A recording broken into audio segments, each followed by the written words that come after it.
सभी भक्तों को जय श्री राम। कथा में चल रहा है कि मंडपों को देखकर उसकी विचित्र रचना और सुंदरता से मुनियों के मन भी हरे गए, मोहित हो गए।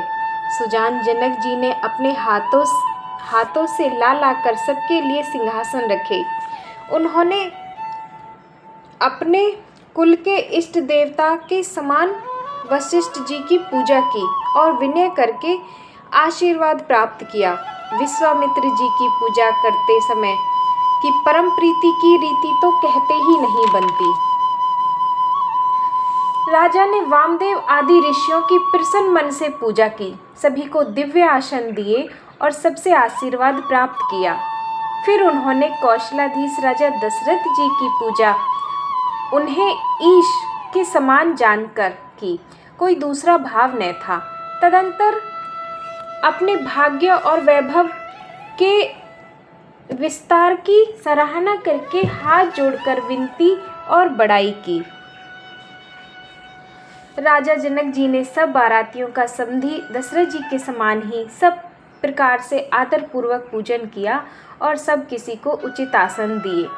मैं एक मुख से उस उत्साह का क्या वर्णन करूं। राजा जनक ने दान मान सम्मान विनय और उत्तम वाणी से सारी बारात का सम्मान किया। ब्रह्मा विष्णु शिव दिक्पाल और सूर्य जो श्री रघुनाथ जी का प्रभाव जानते हैं, वे कपट से ब्राह्मणों का सुंदर वेश बनाए बहुत ही सुख पाते हुए सब लीला देखते हैं। जनक जी ने उनको देवताओं के समान जानकर उनका पूजन किया और बिना पहचाने भी उन्हें सुंदर आसन दिए। कौन किसको जाने पहचाने, सबको अपनी ही सुध भूली हुई है। आनंद कंद दूल्हे को देखकर दोनों ओर आनंदमयी स्थिति हो रही है। सुजान श्री रामचंद्र जी ने देवताओं को पहचान लिया और उनकी मानसिक पूजा करके उन्हें मानसिक आसन दिए। प्रभु का शील स्वभाव देखकर देवगण मन में बहुत आनंदित हुए। रामचंद्र मुख चंद्र छवि लोचन चारु चकोर रामा, करत पान सादर सकल प्रेमी प्रमोद न थोर रामा। श्री रामचंद्र जी के मुख रूपी चंद्रमा की छवि को सभी के सुंदर नेत्र रूपी चकोर आदर पूर्वक पान कर रहे हैं। प्रेम और आनंद कम नहीं है, अर्थात बहुत है। समय देखकर वशिष्ठ जी ने सतानंद जी को आदर पूर्वक बुलाया। वे सुनकर आदर के साथ आए। वशिष्ठ जी ने कहा, अब जाकर राजकुमारी को शीघ्र ले आइए। मुनि की आज्ञा पाकर वे प्रसन्न होकर चले। बुद्धिमती रानी पुरोहित की वाणी सुनकर सखियों समेत बड़ी प्रसन्न हुई। ब्राह्मणों की स्त्रियां और कुल की बूढ़ी स्त्रियों को बुलाकर उन्होंने कुल रीति करके सुंदर मंगल गीत गाए। श्रेष्ठ देवांगनाएं जो सुंदर मनुष्य स्त्रियों के वेश में हैं, सभी स्वभाव से ही सुंदरी और श्यामा 16 वर्ष की अवस्था वाली हैं। उनको देखकर रनिवास की स्त्रियां सुख पाती हैं और बिना पहचान के ही वे सबको प्राणों से भी प्यारी हो रही हैं। उन्हें पार्वती लक्ष्मी और सरस्वती के समान जानकर रानी बार बार उनका सम्मान करती हैं। सीता जी का श्रृंगार करके मंडली बनाकर प्रसन्न होकर उन्हें मंडप लिवा चली। सुंदर मंगल का साज सजकर स्त्रियां और सखियां आदर सहित सीता जी को लिवा चली। सभी सुंदरियां 16 श्रृंगार किए हुए मतवाले हाथियों की चाल से चलने वाली हैं। उनके मनोहर गान को सुनकर मुनि ध्यान छोड़ देते हैं और कामदेव की कोयलें भी लजा जाती हैं। पायजे पैजनी और सुंदर कंकड़ ताल की गति पर बड़े सुंदर बज रहे हैं। सोहती बनिता वृंद मोह सहज सुहावनी सिए रामा, छबि ललनागन मध्य जनु सुषमाते कमनीय रामा। सहज ही सुंदरी सीता जी स्त्रियों के समूह में इस प्रकार शोभा पा रही हैं मानो छवि रूपी ललनाओं के समूह के बीच साक्षात परम मनोहर शोभा रूपी स्त्री सुशोभित हो। सीता जी की सुंदरता का वर्णन नहीं हो सकता, क्योंकि बुद्धि बहुत छोटी है और मनोहरता बहुत बड़ी है। रूप की राशि और सब प्रकार से पवित्र सीता जी को बारातियों ने आते देखा। सभी ने उन्हें मन ही मन प्रणाम किया। श्री रामचंद्र जी को देखकर तो सभी पूर्ण काम हो गए। राजा दशरथ जी पुत्रों सहित हर्षित हुए। उनके हृदय में जितना आनंद था वह कहा नहीं जा सकता। देवता प्रणाम करके फूल बरसा रहे हैं। मंगलों की मूल मुनियों के आशीर्वाद की ध्वनि हो रही है।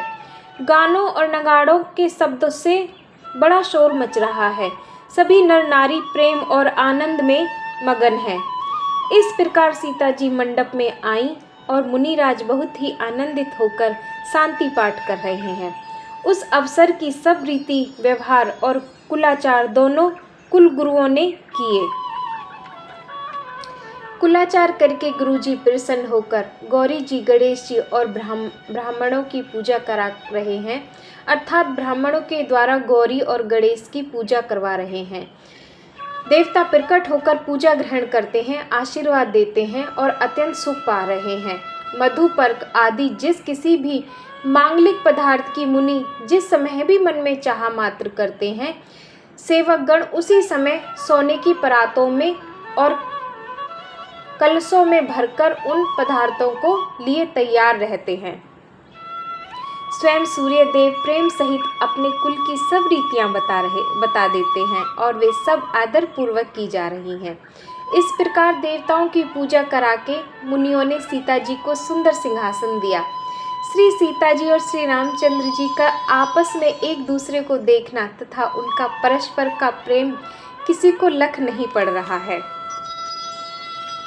जो बात श्रेष्ठ मन बुद्धि और वाणी से भी परे है, उसे कवि क्यों कर प्रकट करें भाई। होम समय तन धर अनल अति सुख आहुति लेहि, विप्रवेश धरि वेद सब कहि विवाह विधि देहि। हवन के समय अग्निदेव शरीर धारण करके बड़े ही सुख से आहुति ग्रहण करते हैं और सारे वेद ब्राह्मण का वेश धरकर विवाह की विधियां बताए देते हैं। जनक जी की जगविख्यात पटरानी और सीता जी की माता का बखान तो हो ही कैसे सकता है। सयुज सुकृत सुख और सुंदरता सबको बटोरकर विधाता ने उन्हें संवार कर तैयार किया है।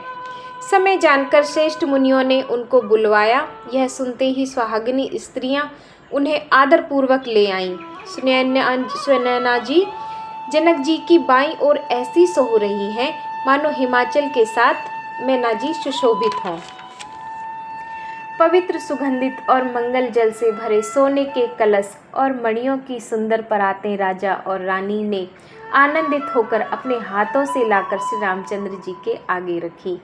मुनि मंगल वाणी से वेद पढ़ रहे हैं। सुअवसर जानकर आकाश से फूलों की झड़ी लग रही है। दूल्हे को देखकर राजा रानी प्रेम मग्न हो गए और उनके पवित्र चरणों को पखारने लगे।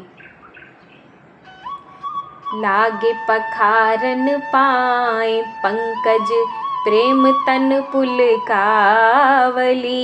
नभ नगर गान निशान जय धुनि उमगी जनु चहु दिसी चली। जे पद सरोज मनोज अरि उर सर सदैव विराजहि, जे सुकृत सुमिरत विमलता मन सकल कलिमल भाजहि। वे श्री रामचंद्र जी के चरण कमलों को पखारने लगे। प्रेम से उनके शरीर में पुलकावली छा रही है। आकाश और नगर में होने वाली गान नगाड़े और जय जयकार की ध्वनि मानो चारों दिशाओं में उमड़ चली। जो चरण कमल कामदेव के शत्रु और श्री शिव जी के हृदय रूपी सरोवर में सदा ही विराजते हैं, जिनका एक बार भी स्मरण करने से मन में निर्मलता आ जाती है और कलयुग के सारे पाप भाग जाते हैं। जे परसि मुनि बन बनितालही, गति रही जो पात कम कई, मकरंदु जिनको शंभु सिर, सुचिता अवधि सुर बर नई, करी मधुप मन मुनि जोगी जन जे, सेई अभिमत गति लहे, ते पद पखारत भागे, भाजन जनक जय जय सब कहे। जिनका स्पर्श पाकर गौतम मुनि की स्त्री अहिल्या ने जो पापमयी थी परम गति पाई, जिन चरण कमलों का मकर दर्श शिवजी के मस्तक पर विराजमान है, जिसको देवता पवित्रता की सीमा बताते हैं, मुनि और योगी जन अपने मन को भौरा बनाकर जिन चरण कमलों का सेवन करके मनवांछित गति प्राप्त करते हैं, उन्हीं चरण कमलों को भाग्य के पात्र जनक जी धो रहे हैं। यह देखकर सब जय जयकार कर रहे हैं।